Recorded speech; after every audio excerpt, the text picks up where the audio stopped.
I'm really proud of our team. Combine the adversity, I believe the Pac-12 was really good this year. I don't think anybody, the 5 teams, none of them were lower than a 2 seed.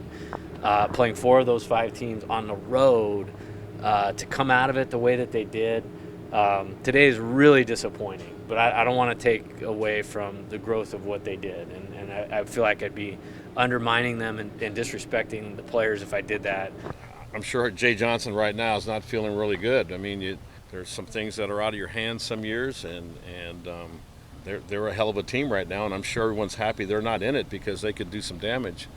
But you know, at the end of the day, he will do what he needs to do to move forward. And that was Coach Mike Candrea also expressing his condolences to the U of A baseball team. Now it's up to the Wildcats softball squad to carry the torch in the postseason as Arizona gears up for the College Softball World Series. The Wildcats will suit up again on Thursday at 9 a.m.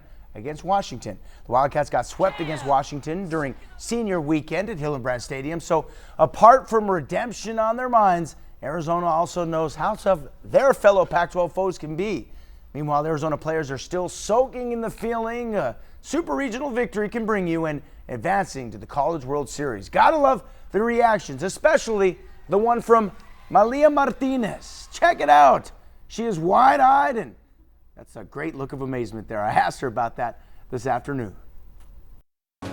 Oh, just overwhelmed. Just overwhelmed with happiness and just so proud, and then having all of our fans just like stand up and they were screaming and clapping. It was just such a crazy feeling.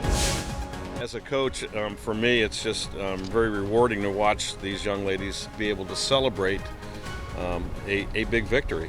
You're not going to win the big one if you don't, if you let the moment get too big. And I think they've done a really good job with that. And it was great for me to maybe not have to answer all the questions about, the past.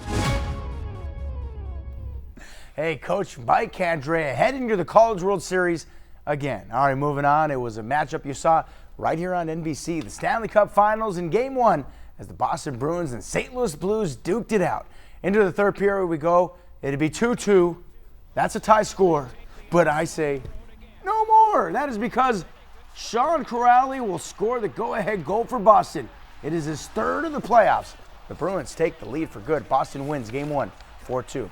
Quickly, Arizona guard Devonair Dutrieve, seen here about to bust out with the buzzer-beating game-winning shot against Oregon State, is leaving Tucson. Dutrieve spent a year at the U of A, and now he is transferring. Dutrieve's guardian has said he is looking for a better fit. He only got about 11 minutes of playing time per game this season.